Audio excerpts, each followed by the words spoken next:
Hello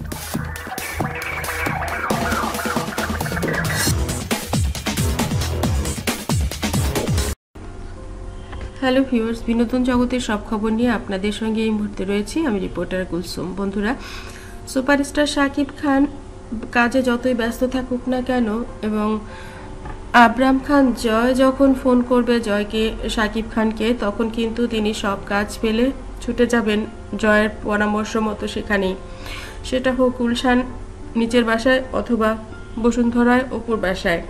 কারণ তার জীবনের শ্রেষ্ঠ সম্পদ হচ্ছে আবরাম খান জয়, এটা সবাই জানে।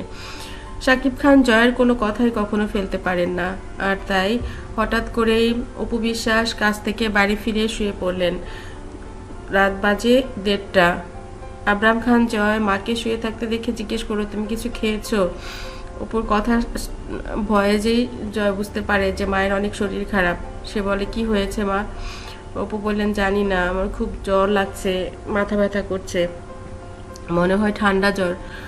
তারপর জয় তাড়াতাড়ি পাপাকে ফোন দেয়, গায়ে হাত দিয়ে দেখে মায়ের গা পুড়ে যাচ্ছে। শাকিব খান তাড়াতাড়ি গাড়ি চালিয়ে চলে আসে অপুর বাসায়, এসে দেখে যে আসলেই অনেক বেশি জ্বর। সে আইস দিয়ে মাথায় জলপট্টি দেওয়া শুরু করে এবং ডাক্তারকে ফোন করে।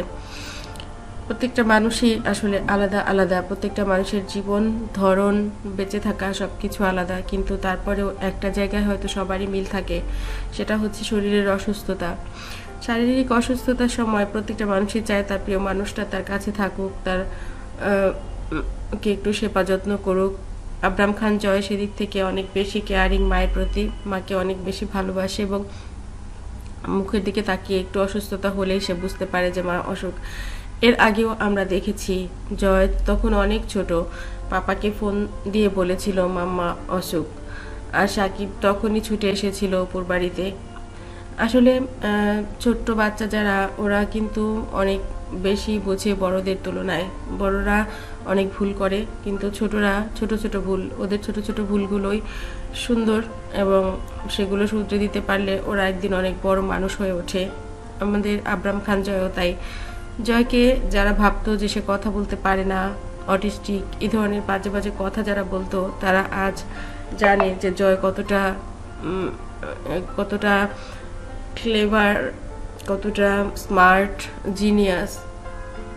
জয় অনেকগুলো ভাষায় কথা বলতে পারে। এটা অপুই যে স্কুলটাতে ভর্তি করেছে, শাকিব খান তাকে অনেক সহায়তা করেছে, বলেছে হ্যাঁ ঠিক আছে, কারণ শাকিব খানকে বোঝাতে পেরেছিল অপু।